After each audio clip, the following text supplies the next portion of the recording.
Welcome to Facts TV News, where everything is true. Jamaica News in Review. 3 guards shot in Scotia ATM robbery. Cops probe his link to similar incident in February. 3 security guards of Burnham Limited have been hospitalized in serious condition after they were shot during a brazen gunfire with robbers at the Brayton Parkway Scotiabank in Portmore St. Catherine on Sunday afternoon. According to Senior Superintendent of Police SSP Stephanie Lindsay, head of the Jamaica Constabulary Force JCF Corporate Communications Unit CCU, the security guards were in process of serving the automated teller machine ATM at the bank when gunmen with high-power weapons and handgun attacked. A number of shots were fired, and at the end of the shooting, 3 of the security guards were shot and injured, SSP Lindsay said. She added that the 2 vehicles which were involved with the robbery are now in the custody of the police, after lawmen tracked them to Lakers Pen in the parish shortly after the shooting. The superintendent told reporters that the police, with the help of the military, are carrying out underground operation in the area to try and get more information to aid in investigations. This is the second of such incidents occurring in Portmore in less than a month, but the first taking place a stone's throw away from Jamaica National ATM at the Portmore Pines Plaza. Following Sunday's shooting, SSP Lindsay said investigators are trying to ascertain if there is a connection between the 2 incidents. At the moment, it is a wide investigation. The investigators are not ruling out anything. The fact that we have 2 similar incidents, keen investigators would want to examine that as well. Earlier, I spoke with the commanding officer and his team, and they have made some advanced progress in the first incident, so they will just continue the investigation, and now they will have to look carefully at this, so I know that the team of investigators are working on this case will be looking at everything at this time, she stated. In response to the escalation of armed robberies in his division, St. Catherine South Commanding Officer Superintendent Christopher Phillips said there is a plan in motion to adjust patrol zones so that officers can respond quickly to acts of crime. We have started to put things in place in terms of patrols. We are going to be making adjustments to our patrol zone and focus especially for the business community. I mean, 2 incidents, and we are tracking the one in Spanish Town. They are the concern of us. The investigators are basically linking up across the 2 divisions so that we can really put the pieces together, SSP Phillips said. It is obvious that there is some planning is taking place, some surveillance is taking place, and these guys are organizing themselves in the type of attacks that they are making. That will inform our deployment going forward, looking at the most vulnerable points throughout the division, and to have police present, or at least have the police in an area they can respond quickly, he added. The police confirmed that the perpetrator of the attack made off with a sum of cash. However, the amount is currently not known. In the February attack at the Jamaica National Bank, the robbers stole almost $10 million in cash. 1 security guard was shot and killed, while 2 others were hospitalized in serious but stable condition. There was a shooting incident at the Brayton Park Scotiabank in Portmore. Based on what we know so far, that security from the Beryllium company, they were in the process of servicing the ATM machine when they were attacked by gunmen with high-powered weapons and handguns. A number of shots were fired. At the end of the shooting, 3 of the security officers were shot and injured. We just made checks with the police officers who are currently with the team at the hospital, and they are saying that whilst it's serious but not necessarily life-threatening based on the information from the medical team that's currently treating them. Following the incident, the response of the police officers were very quick because at the scene, the information was that there were 2 cars that were involved in the incident with the gunmen. So they were able to intercept the vehicles. They now have 2 vehicles in custody, suspected to be the vehicles that were involved in the shooting earlier, and they are carrying on that investigation. They were found somewhere in the Lakes Pen area, and there are also some support along with the police and the military in that area carrying out some underground operations as we speak. There are persons dispatched out trying to get more information, and they are following some strong leads as well.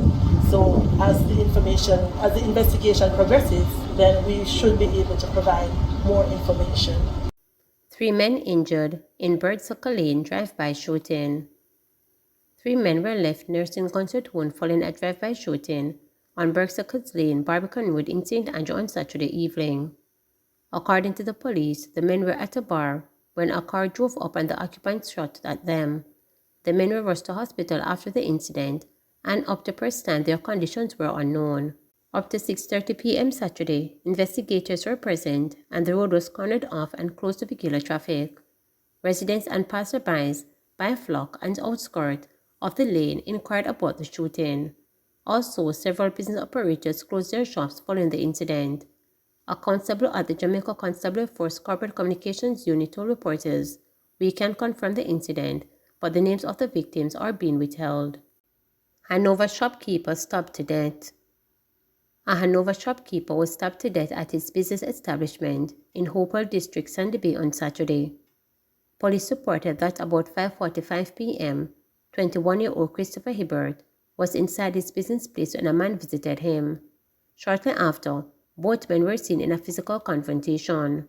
Following the altercation, Hibbert was seen suffering from what appeared to be multiple stab wounds. It was discovered that a ratchet knife was used to stab the businessman several times. He was assisted to hospital where he died while undergoing treatment. The police have since been seeking to apprehend the alleged killer who fled the area. Makeup artist shot dead in Westmoreland. A woman was shot dead outside her house in Sheffield, Westmoreland on Sunday evening. The deceased has been identified as 23-year-old Moisha Heat, otherwise called Momo, a makeup artist of Sandy Bay in Clarendon. The incident happened about 5:50 p.m.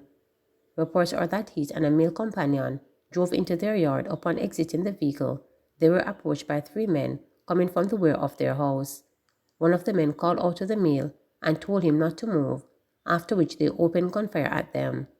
They both ran in separate directions. However, the male companion managed to escape unhurt and summoned the police. On arrival of the lawmen, Heat was seen lying on her back close to the entrance of her house, with what appeared to be gunshot wounds in the region of her head and upper body. She was subsequently transported to the Savannah Public General Hospital, where she was pronounced dead. No motive had yet been established for the killing. Chopped victim, gunned down attacker as reprisal. Police in St. James are now searching for a chopped victim who returned minutes later and shot his attacker to death. The tragic incident took place at Queen's Drive in Montego Bay. Police have identified the man as 45-year-old Dave Roy from the resort city. Police reports are that about 3:15 p.m., Roy and a man had a dispute which turned physical. Police said during the altercation, Roy used a machete to inflict a wound on the man. The man reportedly left and later returned. A firearm was then used to shoot Roy multiple times.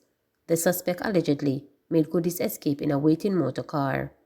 The police were alerted and the now deceased man was transported to the Conroe Regional Hospital, where he was pronounced dead on arrival. Efforts to locate the suspect have so far been unsuccessful, the police stated. Man who reportedly fled hometown gunned down in Bagwalk. A St. Catherine man who police believe had fled his home in Garden Pen was tracked down by an unknown assailant and murdered in Bagwalk on Monday morning. The deceased has been identified as Ricardo Brady Edwards from Garden Pen in Spanish Town. He was shot dead by a gunman in an area known as Cashew Walk in West Prospect, Bagwalk. Police reports indicate that about 11 a.m., Edwards went to a corner shop in the community when he was pounced upon by a man who opened gunfire at him. The police say Edwards ran into a dwelling adjoining the shop and was pursued by his attacker, who continued firing before fleeing on foot in the area. Residents summoned the authorities, who found the deceased with several gunshot wounds partially slumped over the rim of a blue barrel. Edwards, the police say, fled Garden Pen following a disagreement he had with men from the community. The police believed his new location was later discovered and he was killed.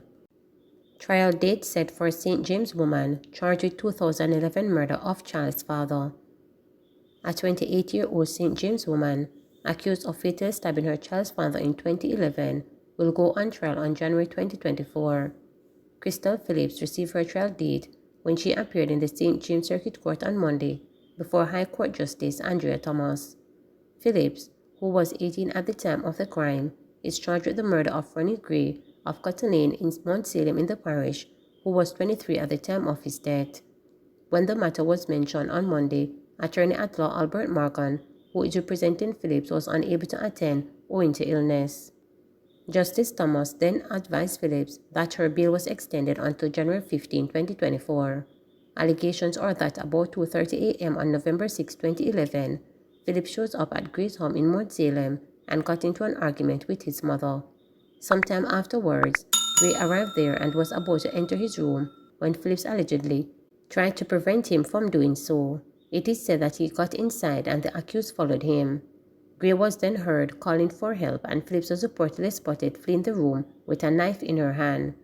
Gray, who was stabbed multiple times, was taken to the Connor Regional Hospital where he succumbed to his injuries. St. Mary delivery man murdered in unfinished home. Police detectives in St. Mary have launched a murder investigation after the body of a man was found in an unfinished house at Spring Valley Estate, Tower Isles on Sunday afternoon. The body, which had a gunshot wound to the back, is suspected to be that of Alexander Rocky, 57, a delivery man from Boscobel, St. Mary. Rocky had been reported missing at the Portmore police station by family members on Thursday. Police said the description of the deceased corresponds with what the missing person report stated.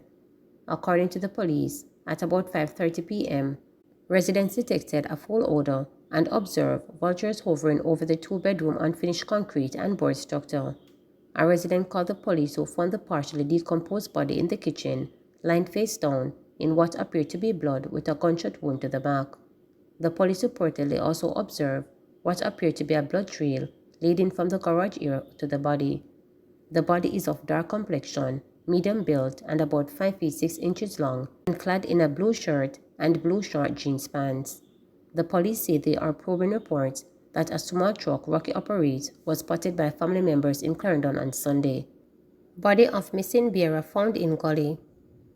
The body of a 26-year-old man who was reported missing last Saturday was found Tuesday morning in Mother White Gully of Spanish Town Road in the vicinity of the Horizon Adult Remand Center in Kingston. He has been identified as Kemar Forbes, a bearer from a Greenwich Farm address. According to police sources, Forbes received multiple gunshot wounds to the head. It is suspected that Forbes was killed on Spanish Town Road and later dumped in the gully. The Kingston Western Police were processing the scene. Man shot while working on wall at Holy Trinity High. A section of South Camp Road in Kingston was cornered off after a man was attacked and shot while working on the perimeter wall at the Holy Trinity High School.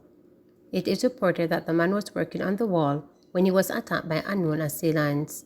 Students and parents were sent scampering after an outburst of gunfire. He was assisted to hospital by a taxi operator.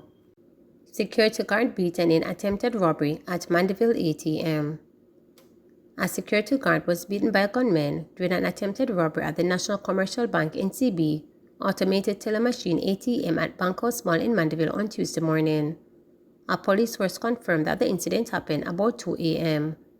The source said the guard, who was on duty, was physically assaulted and had to be taken to hospital for treatment after the gunmen attacked him.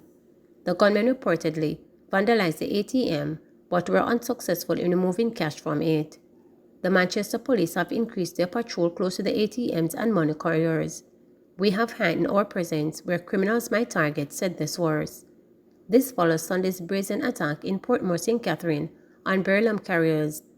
3 Burlem security guards were shot while servicing the automated teller machine at Scotiabank in Breton Parkway. Clean March, the acting assistant commissioner of police in charge of crime, told reporters that robbers in Sunday's daring haste of the Burlem truck absconded with $23.2 million.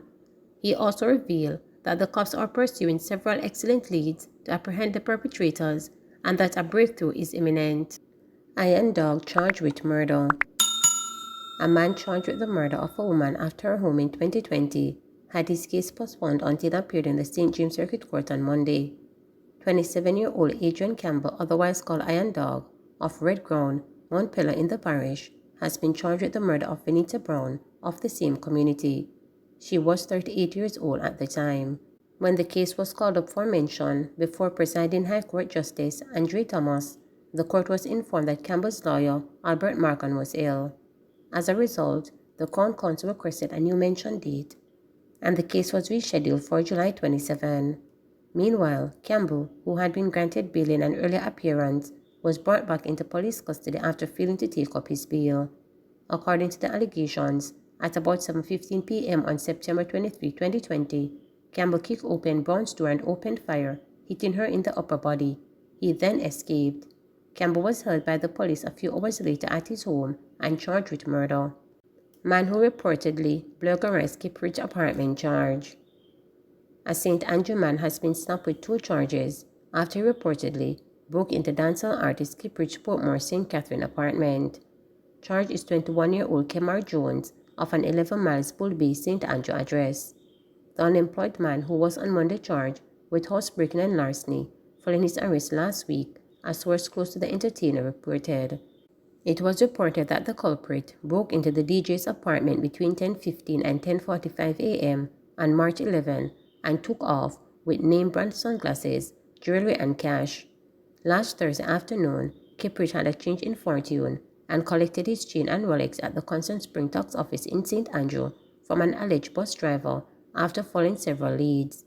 He did not, however, recover the cash that was stolen. Stickiana murder accused denied bail. Rashawn Patterson, the man who is charged with the murder of popular social media influencer Aninka Stickiana 1000, has been denied bail. The denial was made by Justice Andrea Thomas when a bail application was made on Tuesday in the St. James Circuit Court. Justice Thomas, in handing down her ruling, said, "In my view, the allegations of the Crown are serious enough and sufficient enough to force the view that, if granted bail, the accused man will not return. At this time, bail is denied." The Crown had stated, among other reasons, that Patterson is a flight risk and that based on his history, if given bail, he may not show up for court. The Crown also told Justice Andrea Thomas that Patterson has another case in court in the parish of St. Andrew. That case has to be done with an alleged abduction of a woman in 2018. The Crown told the court that Patterson was denied bail in that matter. Patterson is being represented by a new attorney, Diane Melly Barrett, who outlined reasons why he should be given bail. She said Patterson should be given bail on humanitarian grounds, and based on the weakness of the Crown's case, Patterson was previously represented by Michelle Thomas. Merely Barrett said her client, who is not a flight risk, suffers from 2 medical conditions and was in need of medical attention. She also claimed that he was in a danger while in custody. However, Justice Thomas, in denying bail, did not agree, claiming that the Crown has strong evidence. She pointed to conflicting information that Patterson reported gave the police surrounding whereabouts of 1000 prior to her body being found. Justice Thomas, before giving Patterson on September 21 court date return, said she was satisfied that the police will be able to take care of his medical condition while in custody. 1000's scantily clad body was retrieved from the sea in Reading, St. James on October 21. On November 11, the police had stated that 1000 traveled from Kingston to Montego Bay, where she was picked up by Patterson at approximately 7:30 p.m. on October 20. During the evening, they visited a restaurant in Hanover and a guest house in St. James. At some point during the night, an argument reportedly developed between them. Patterson is accused of strangling 1000 and disposing of her body. Patterson was named as a person of interest on October 22nd. He was picked up at a guest house in Hanover by a police Area 1 operational team on November 2nd after missing at least 2 deadlines to turn himself in. 19-year-old charged after allegedly shooting man in shoulder, abdomen. A 19-year-old has been charged with wounding with intent and illegal possession of firearm and ammunition following an incident in his community in Kingston on Thursday, October 6, 2022. Charged is Sean Samuels, otherwise called Duck Duck, of Smith Lane in the parish. Reports from the Kingston Central Police are that about 7:35 p.m., the complainant was at his gate when Samuels opened gunfire, hitting him in the shoulder and abdomen. The police were summoned and the complainant was assisted to the hospital, where he was treated and released. During a targeted operation, Samuels was arrested on Monday, March 13. He was later charged on Saturday, March 18, after a question and answer session in the presence of his attorney. Police probing suspected drowning of German man in St. Anne. The police in St. Anne are probing what is believed to be a case of drowning involving a German man at a beach in Party on Monday. The deceased has been identified as 56-year-old Christoph Schwarbar. It is believed that Christoph suffers from epilepsy condition.